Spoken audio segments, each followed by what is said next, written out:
Assalamualaikum warahmatullahi wabarakatuh. Waalaikumsalam warahmatullahi wabarakatuh. Bismillahirrahmanirrahim. Pada kesempatan kali ini kami dari kelompok 6 akan memaparkan dan sekaligus mempresentasikan hasil dari penyusunan super lab untuk pekan ini. Nah, di sini untuk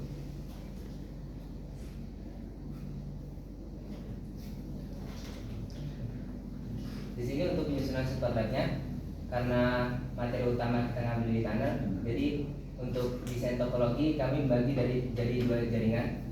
Di sini ada jaringan kantor pusat sama kantor cabang. Jadi permisalan kita membuat dua jaringan gitu di dua wilayah yang terpisah sehingga dapat dihubungkan lewat tunnel. Nah, untuk pembahasannya saya akan menerangkan terkait konfigurasi dari switchingnya, smoothing, kemudian juga ACL dan NTP. Untuk sisanya tunnel dan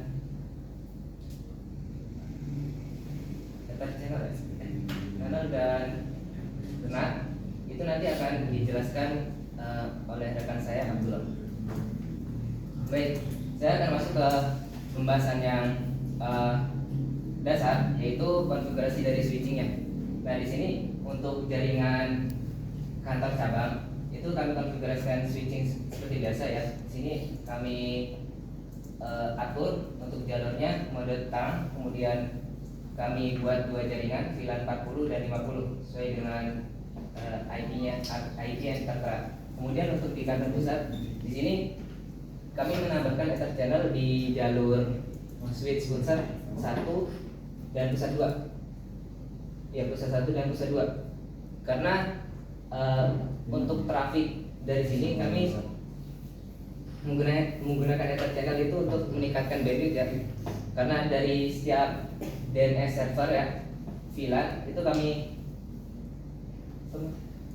tujukan ke server DNS di sini. Makanya di sini kami pasang ether channel untuk meningkatkan bandwidth di jalurnya. Kemudian ada konfigurasi SPI di sini, switch VLAN interface, ya dia switch MLS-nya. Di situ kami konfigurasikan SPI. Kemudian untuk inter VLAN itu di router pusat 1 dan router cabang 2. Itu kami konfigurasikan inter VLAN. Dan selanjutnya ada konfigurasi SSH di sini. Ya, di sini ada keterangannya untuk user. Kami pasang pusat, domainnya di sini record ID, kemudian passwordnya 123 ya. Nah, untuk port security itu kami pasangkan juga di setiap port yang mengarah ke end device. Ya, jadi ada di switch cabang 1 kayaknya di sini.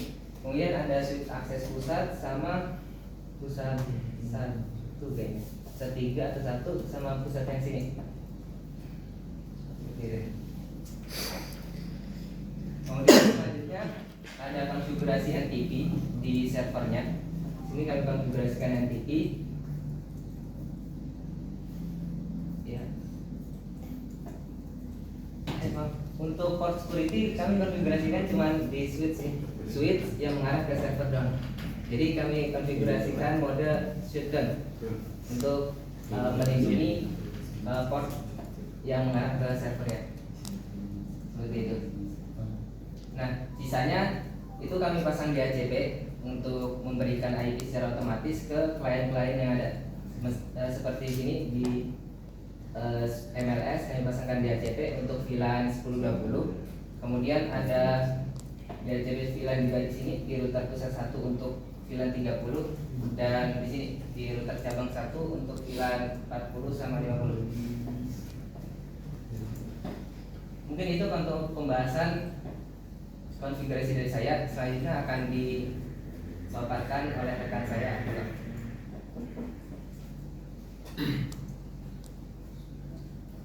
Bismillah.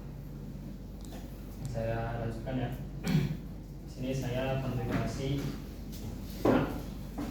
lalu tunnel lalu NACL, NTP, dan redistribute set. Pertama saya jelaskan dulu NAT. Di sini ada static NAT dan overload NAT.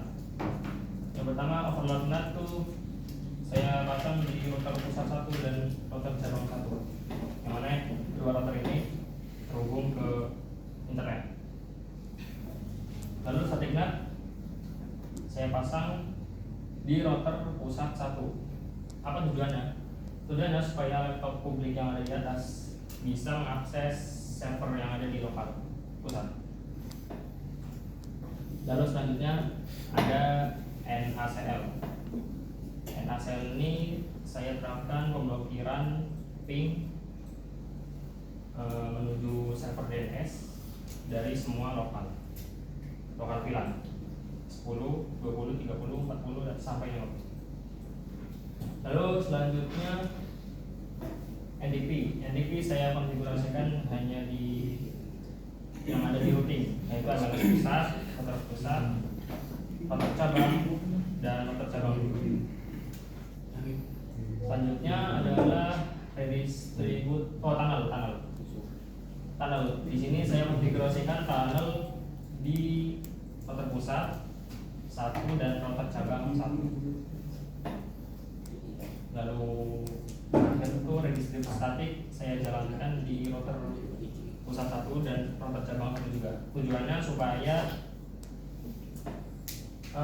network device yang ada di belakangnya, contoh di sini MLS pusat dan router cabang 2, bisa mengakses internet. Karena jika tidak ada redistribute static, yang di belakang sini dia tidak bisa mengakses internet. Jadi cukup dengan konfigurasikan di kedua router ini, maka di perangkat network device yang lainnya yang masih satu routing, dia akan mendapatkan informasi statik eksternal, gitu. Mungkin sekian yang saya konfigurasikan. Baik, setelah ini kami buka sesi tanya jawab. Silakan bagi yang ingin bertanya terkait dengan seputar kami.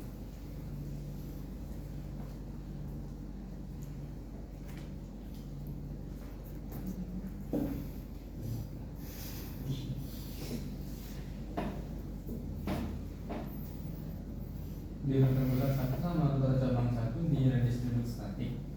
Ya, Redistribute static metrik.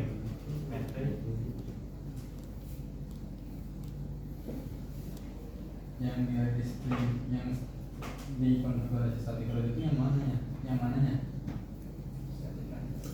Ya, itu buat NAT. Yang static root manual tuh untuk NAT.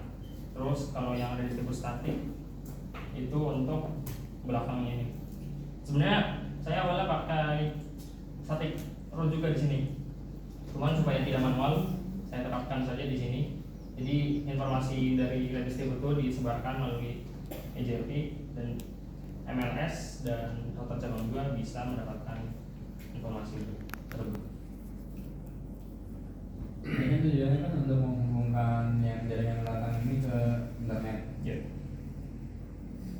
Jadi kalau misalnya nggak pakai redistribute static itu yang belakang nggak bisa hingga internet. Ya, bisa.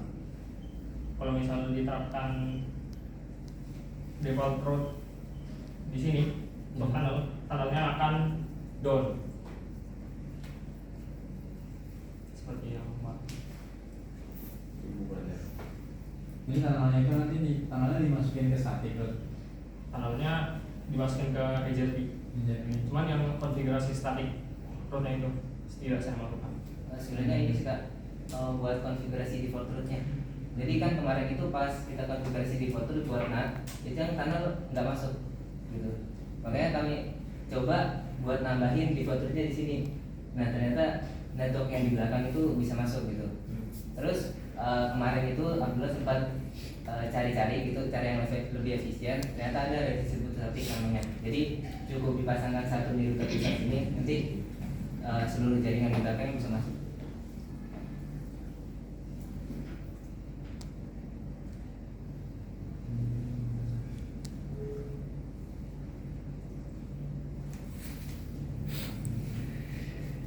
Tapi yang di internet itu di antara internet tempat pusat satu sama cabang satu itu pakai routing nggak? Enggak, cuma pasang IP address tuh. Yang pasang IP address doang.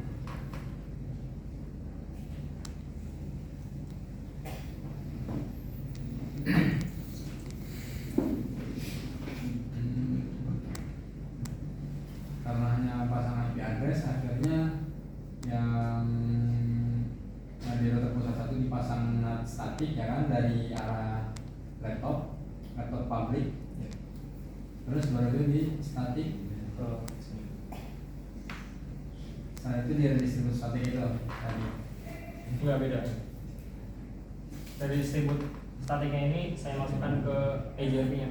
Jadi masuk ke konfigurasi EJRP dulu, lalu ada distribut statik metrik 10.125 gitu, yang 5 KV udah gitu kan. Taruh di sini sama di sini. Berarti router pusat satu sama cabang satu nggak ada default route ke router internet. Ada. Default route juga.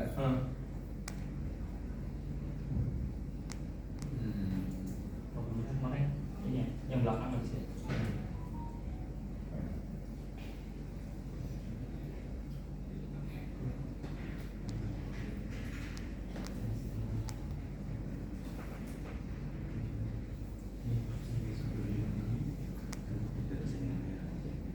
Tapi ini semua pilar ini bisa ping ke public laptop saja. Bisa. Coba di bis.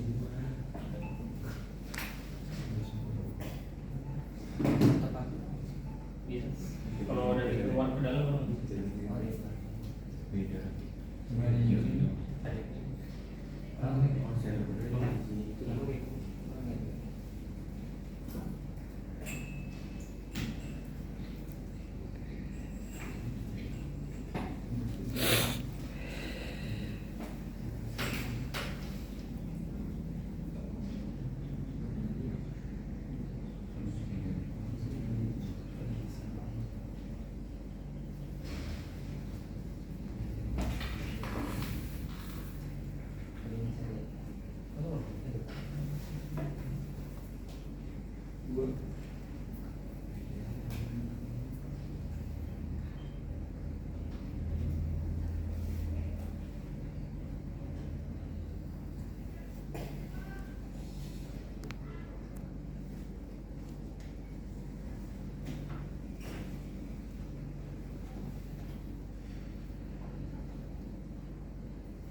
Dari awal kanan coba yang pilar 40 atau 50.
NAT statiknya ya.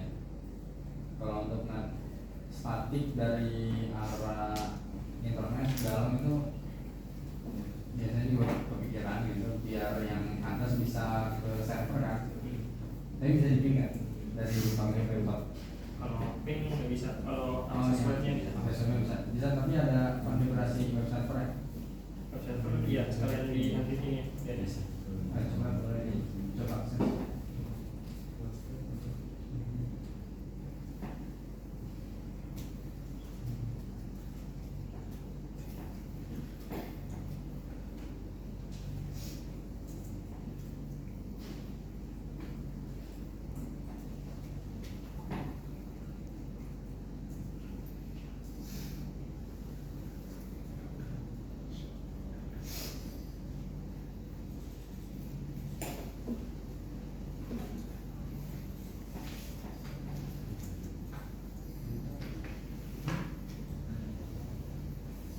Oh iya keren.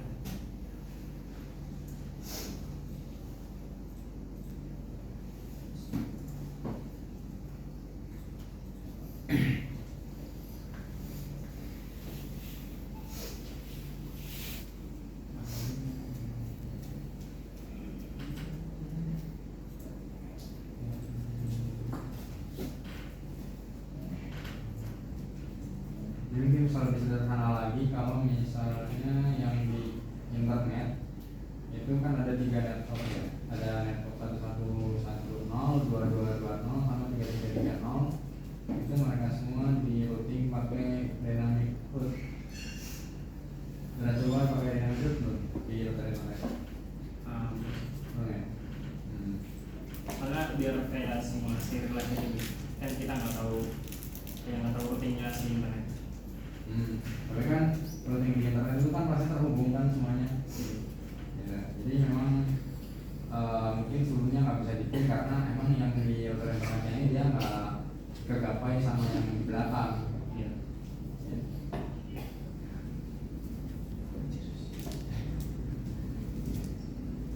Karena yang di router internetnya ini dia mungkin belum nyambung semua.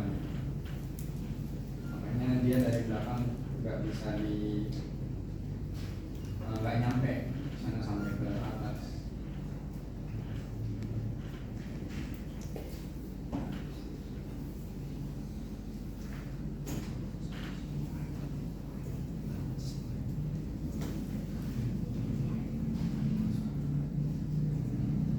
Berarti NAT statiknya ini di dua-duanya di router pusat satu sama cabang satu dikasih NAT statik. Cuma di pusat satu. Cuma pusat satu. Tapi registry pusatnya di dua-duanya pusat satu sama cabang satu. Iya. Dari router internetnya ada konfigurasi satu itu nggak ke arah lokalnya? Dari router internet nggak ada, cuma full pasang IP address doang. Pasang IP address doang.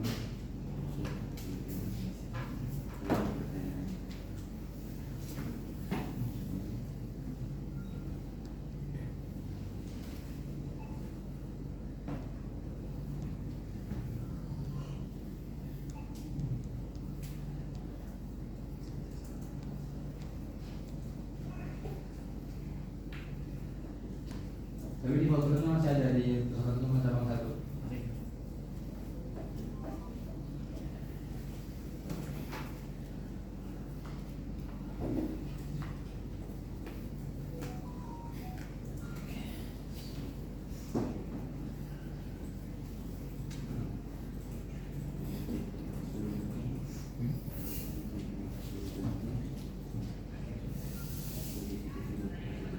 Ya mungkin terus kita aja misalkan gitu. Baik, mungkin cukup sekian